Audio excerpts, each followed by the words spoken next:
While a good gamepad can enhance your gaming experience, a bad one can easily ruin it. So, it's very important to choose your gamepad wisely. Hello everyone, welcome to the channel.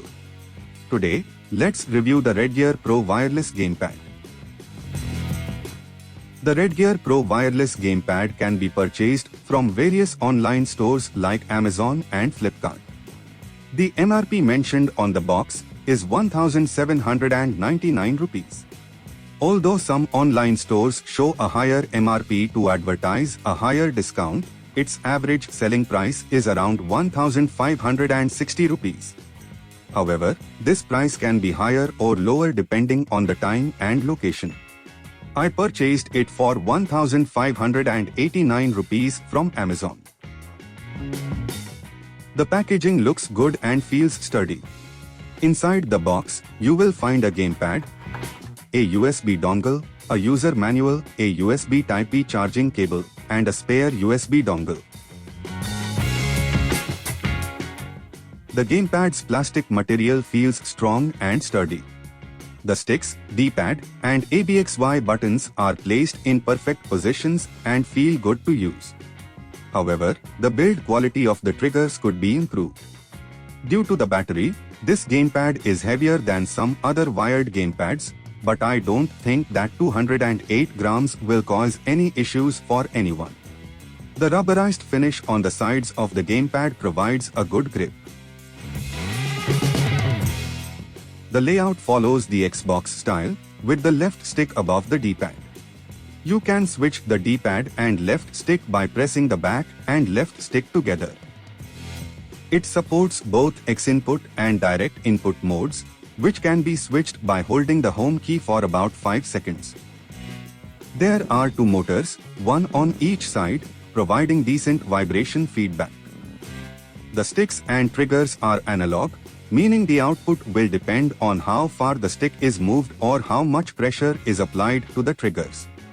This feature comes in handy, especially when playing racing games. The ABXY buttons are always illuminated, making it easier to play or find the controller in the dark. The gamepad comes with a turbo button that allows you to configure a button or trigger to work in bursts. Just press and hold the turbo button while pressing the desired button you want to use for bursts. With no wires, there is no hassle of protecting the wire from rodents, and there is definitely no chance of someone tripping over the wire. The additional USB dongle can be very useful in case something happens to the first dongle. The gamepad features a plug-and-play feature that doesn't require any drivers to be installed before gaming. A reset button is located on the back of the controller. Press it in case the gamepad is not working as expected. All triggers, sticks, and buttons are responsive. Both triggers are analog, allowing you to control the output based on your pressure level. I have tried shooting, fighting, and racing games, and apart from a very rare disconnection for a few seconds and some accuracy issues in shooting games, I faced no other problems. The gamepad features 2.4 GHz wireless technology, supporting a range of up to 10 meters. As with any other wireless technology, obstructions can shorten the range and disrupt the signal. This gamepad comes with a built-in 550 mAh battery. The company claims 10 hours of total gameplay with a full charge. So, after a full charge, you can easily use it for a few days if you are a casual gamer. According to the specifications on the box and online, this gamepad is compatible with Windows 7, 8, and 10. However, I tested it on Windows 11 and Android, and it worked fine on both platforms. So far, I have only found 2 issues with this gamepad: very rare disconnections and the lower build quality of triggers. While its average price is slightly on the higher side, you can often find good offers during sales. The inclusion of a spare USB dongle and a reset button is a unique offering for this gamepad.